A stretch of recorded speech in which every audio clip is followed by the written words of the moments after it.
ሰላም ጤና ይስጥልኝ የተወደዳችሁ የቃሉ ቤተሰቦች እንዴት ከርማችኋል? አዲሱን ዓመት የምንጀምረው በዝግጅት ህይወት ነው። ዛሬ ጌታ ቢመጣ ወይኛ ወደ ጌታ ብንሄድ ጌታን ፊት ለፊት ለማየት እየተዘጋጀ ህይወት አለን? እኔ ራሴ ቻሌንጅ የሚያደርገኝ አንደኛው ጥያቄ ይሄ ነው።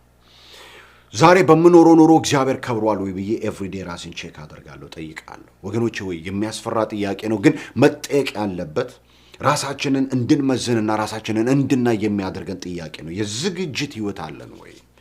የተዘጋጀ ህይወትና ማንነት አለን ወይ? በእግዚአብሔር ፊት ቢቆም ዛሬ ማንነታችን እግዚአብሔር የማያፍርበት የሰጠውን ያልኩን ሁሉ አድርገሃል ወይም ደግሞ ምን ነው ያንን ሁሉ ነገር ሰርቼልህ አንድ ነገር ሳትሰራ መጣ ብሎ ጌታ የሚያፍርብን ወይ የሚያመሰግንን ሰዎች ነን ወይ? ራሳችንስ ዝግጅትን ስናስብ ጊልት ይሰማናል ወይ? አለመብቃት ይሰማናል ወይ? እነዚህ ነገሮች እንድናይ ነው ዛሬ አንድ ዝግጅት ይዤላችሁ የመጣሁት። ቻሌንጅ እንደራረግ፣ የተዘጋጀ ህይወት በሚል ርዕስ አጭር ቆይታ እናደርጋለን። መልካም ጊዜ።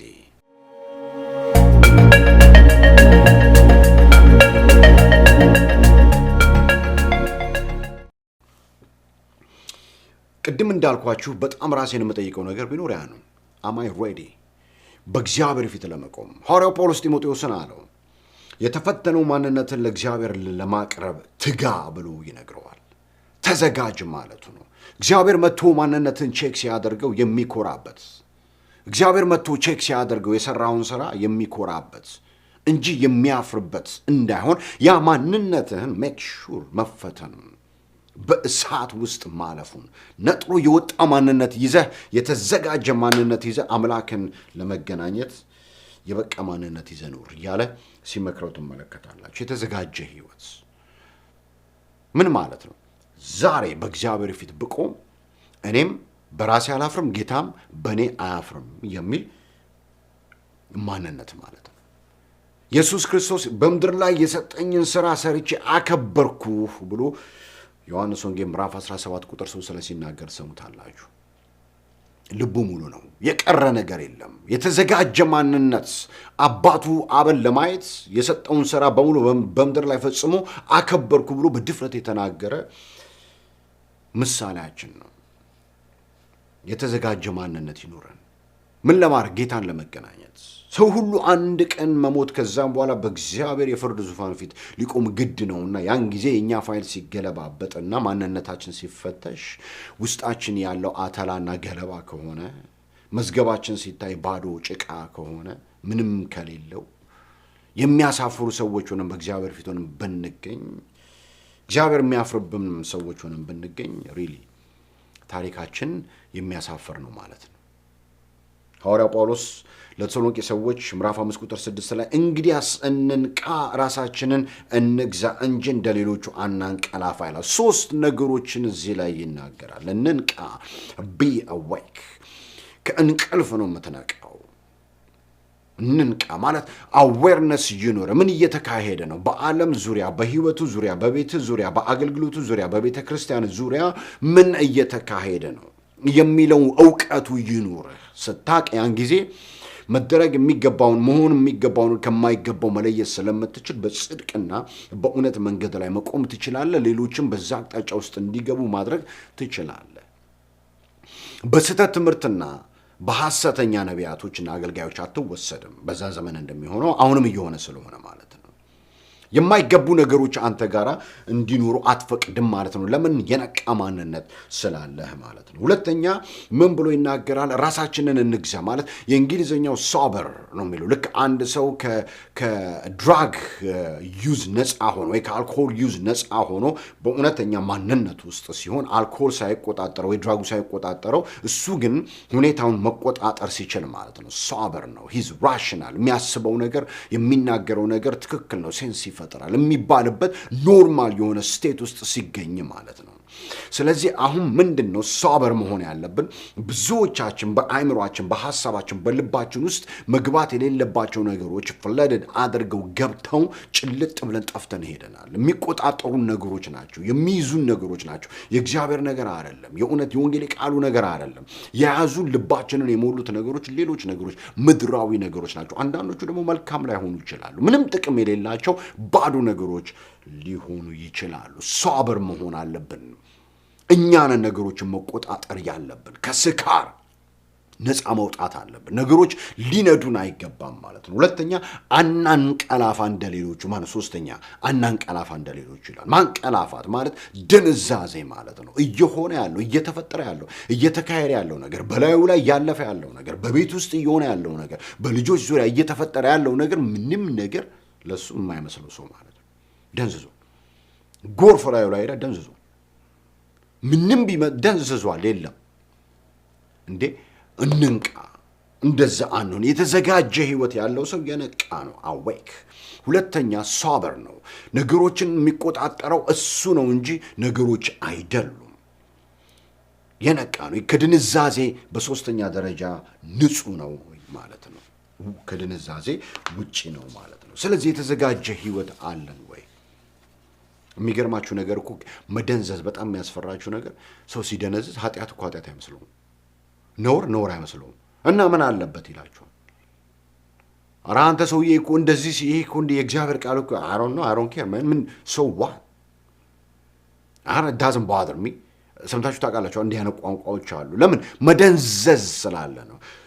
በዚህ ዘመን ያለው ክፋት ደግሞ ነገሮችን ኖርማል እንዲመስሉህ ማድረግ ነው። በዘዴ በአንድም በሌላም በሙቪም በምንም እያጣደፉ በትምህርት ቤት በምን በማስታወቂያ በስራ ቦታ በተለያየ አይነት መጥቶ ጭንቅላታችንን ቦምባርድ ካደረገው በኋላ አት ሳም ፖይንት ሶሳይቲ ኖርማል ነው ብሎ መቀበል ይጀምራል።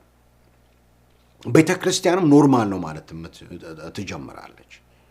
ሶዋል ዳዝንት ባዘር ሚ አይ ዶንት ኬር መባል ይጀምራል። ድንዛዜ ውስጥ የምንገባው ያኔ ነው። አደገኛ ነው ድንዛዜ። የተዘጋጀ ህይወት አለን ወይ? መንቃት፣ ሶበር መሆን፣ ነገሮችን በቁጥጥር ስር ማድረግ ራደርታ ነገሮች እኛን ከመቆጣጠራቸው በፊት ማናንቀላፋ ከድንዛዜ ነፃ የወጣን ሰዎች ነን ወይ? ሁለተኛ የድንዛዜ ህይወት ቅድስና ህይወት አለው።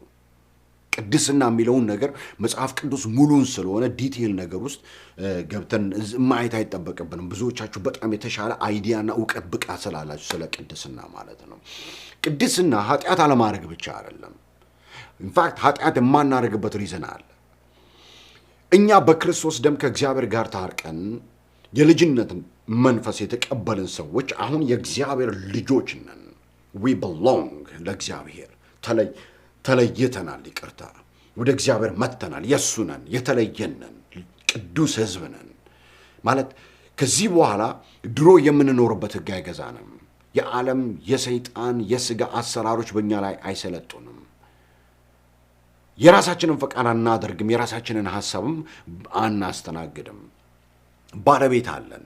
ለይተናል ራሳችንን። ካህን ለእግዚአብሔር አገልግሎት ራሱን ለይቶ እንደሚያቆመው ልክ እንደዚሁ የንጉሥ ካህናት ሆነን ተለይተን ለእግዚአብሔር ብቻ ራሳችንን አቅርበናል። ስለዚህ ውጪ ባለው አሰራር ውጪ ባለው የኑሮ ስታይል የምንገዛ ሰዎች አይደለንም። ቅድስና ማለት ራስን ለእግዚአብሔር መለየት ማለት ነው። የተለየ ለእግዚአብሔር መሆን ማለት ነው። ከዛ ጋር ተያይዞ ንጽህና የሚባል ነገር አለ። ዋልዝ አንድ ሰው በጣም ፒውር ነው ሲባል ምን ማለት ነው? እንዴት ነው? ዳዊት ይህንን በተሻለ ይገልጽልናል። ፒውር የሆነ ልብ ያለው ሰው፣ ንጹህ ልብ ያለው ሰው መዝሙር 14 ላይ ሄዳችሁ ስትመለከቱ ዳዊት እንደዚህ ብሎ ይገልጸዋል ያንን ሰው። አቤቱ በድንኳን ውስጥ ማን ያድራል? በጥያቄ ነው የጀመረው። በድንኳን ውስጥ ማን ያድራል? በተቀደሰው ተራራህ ላይ፣ የአንተ ተቀደሰው ተራራ ላይስ ማን ሊቆም ይችላል? ማን ይኖራል? ማደፋር ነው የሚሄደው እዛ። ግን አንድ ሰው አለ እዛ ተራራ ላይ ሊቆም የሚችል ድንኳን ውስጥም ሊኖር የሚችል። ምን አይነት ሰው ነው እሱ? በቅንነት የሚሄድ ጽድቅንም የሚያደርግ በልቡም እውነትን የሚናገር ናት። በአፉም በቃ ያዙኝ ልቀቁኝ እግዚአብሔር ከኔ በላይ ሰው የለውም የሚመስል አይነት ወሬ የሚያወራ ሳይሆን በልቡ ብቻውን ሲሆን ማንም ሳያየው በልቡ እውነትን የሚናገር ማለት ነው። በአንደበቱ የማይሸነግል በባልንጀራው ላይ ክፋትን የማያደርግ። በጣም እኮ የሚገርም ነው። በአንደበቱ የማይሸነግል አፉ አጠገቡ ስትሆኑ በቃ ማርና ወተት ናችሁ። ከእናንተ በላይ የሚወደው ያለ ሰው እስከማይመስል ድረስ እስክትደነቁ ድረስ ይናገርና the moment ፊታችሁን ዞር አድርጋችሁ ስትሄዱ ውስጡ የሰበሰበውን ቢላዋ የሚያወጣ ማለት ነው። በአፉ አይሸነግልም። ከጀርባ ሰካክቶ ሊገልህ እንደዛ አያደርግም። ንጹህ ሰው በአንደበቱ የማይሸነግል በባልንጀራው ላይ ክፋትን የማያደርግ። እንዴ ክፋትን ማድረግ አንድ ነገር ነው፣ ግን በባልንጀራ ላይ ወዳጅ፣ ጓደኛ፣ ወንድሜ ብለህ ትከሻውን የምትስመውን ሰው በሱ ላይ ክፋት ማድረግ፣ በባልንጀራው ላይ ክፋትን የማያደርግ ዘመዶቹን የማይሰድብ ኃጢአተኛ በፊቱ የተናቀ እግዚአብሔርን የሚፈሩትን የሚያከብር ለባልንጀራው የሚምል የማይከዳ በእውነት አደርጋለሁ እመጣለሁ እሺ ብሎ ስትጠብቁት ስንቱ ነው ጉድ ያደርጋችኋል። እኔ እረዳሃለሁ ግድ የለም እንዴ እዛ ድረስ ምን አስኬደ እኔ እያለሁ የሚላችሁ ሰውን ስንት አለ። ግን when that time comes የለም። ለባልንጀራው የሚምል የማይከዳ ገንዘቡን በአራጣ የማያበድር 5 ብር አበድሯችሁ 20 ብር አድርገህ ስጠኝ የማይልህ ማለት ነው። በንጹሃን ላይ መማረጃን የማይቀበል ጀስቲስ ፐርሰን ኦፍ ጀስቲስ ማለት ነው። ንጹህ መሆኑን እያወቀ ፍርድ ለማጣመም ሲል ጉቦ የማይቀበል ወይ ደግሞ በቃ መሳሰለ ጋበዝከው ያንተ ሳይድ ሆኖ ምንም ያላረገውን ሰውዬ ይገባቸዋል ማለት እንዲህ የሚያደርግ ለዘላለም አይታወቅም ይላል። ንጹህ ሰው ይሄንን ነው የሚመስለው። በቅንነት የሚሄድ ጽድቅን የሚያደርግ በልቡ እውነትን የሚናገር በአንደበቱ የማይሸነግል በባልንጀራው ላይ ክፋትን የማያደርግ ዘመዶቹን የማይሰድብ ኃጢአተኛ በፊቱ የተናቀ እግዚአብሔርን የሚፈሩትን የሚያከብር ለባልንጀራው የሚምል የማይከዳም ገንዘቡን በአራጣ የማያበድር በንጹሃን ላይ መማለጃን የማይቀበል እንዲህ የሚያደርግ ለዘላለም አይታወቅም ይላል። እግዚአብሔር አምላክ ይርዳን። የተዘጋጀ ሕይወት ንጽህናን ይጠይቃል። ንጽህና ማለት ይሄ ነው። ሶስተኛ የተዘጋጀ ሕይወት ጌታ ሆይ አምናሃለሁ፣ ጌታ ሆይ እወድሃለሁ፣ እንደው በጣም ነው ጌታን የምወደው፣ ጌታን እወድሃለሁ የምንል ሰዎች ብቻ አይደለንም። አሁን እኮ አፋችን ያስቸገረው ነገር ግን ያንን ነገር ፕራክቲካል የምናደርግ መሬት አውርደን የምንኖር ሰዎች ጌታ የሚፈልገው ያንን ነው። ይኸውላችሁ ሉቃስ 6:46 ላይ ጌታ ሆይ ጌታ ሆይ ትሉኛላችሁ ብለውን ግን አታደርጉም አለ። አሳበዱት። ጌታ ሆይ እኔ እሞት፣ ጌታ ሆይ እኔ ካንተ አልለይ፣ ጌታ ሆይ ጌታ እንዴ ጌታ ሆይ ትሉኛላችሁ የምለውን ግን አታደርጉም። አሳፈር። የተዘጋጀ ሕይወት ያለው ሰው ግን የሚያደርገው የሚፈልገው ጌታው ያለውን የሚያደርገው ጌታው ያለውን ነው። ምክንያቱም እንደዚህ አይነት ነገር ስላለ ማቴዎስ 24:45-46 ላይ ምንድነው እሱ አንድ ቀን ጌታን አገኘዋለሁ ከጌታዬ ጋር መገናኘት አይቀርም ብሎ ስለሚያስብ ኃላፊነት ያለበት ኑሮ ነው የሚኖረው። በአፉ አይደለም የሚኖረው።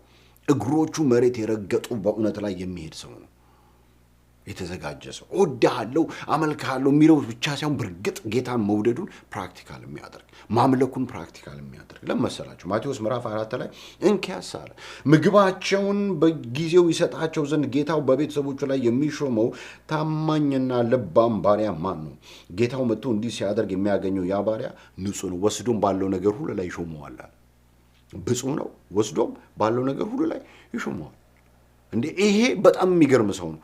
በል እኔ ሩቅ መንገድ እሄዳለሁ እስክመለስ ድረስ ልጆቼን፣ ሚስቴን፣ ያለኝን ንብረት፣ ቤቴን፣ ቤተሰቤን፣ ያለኝን ነገር ሁሉ ይኸው እንካ ጠብቅ፣ ስመጣ ጠይቀሃለሁ ብሎ ኃላፊነት ሰጥቶ ቁልፉን ሰጥቶት ይሄ ሰው ረጅም መንገድ ሩቅ መንገድ ሄዶ ይሄ ደግሞ ታማኝና ልባም ባሪያ ስለሆነ የሚገርማችሁ ነገር ሳያጓደል ከተፈቀደለት ውጪ ሳይወጣ የጌታውን ልጆች እየጠበቀ ምግባቸውን እየሰጠ ቤት እየጠበቀ እየተንከባከበ making sure they're safe and secure ከዴንጀር ከአደጋ ከምን እያስመለጠ ዋጋ እየከፈለ የጌታውን ቤት ቀጥ አድርጎ ይዞ አንድ ቀን በድንገት ጌታው መጣ።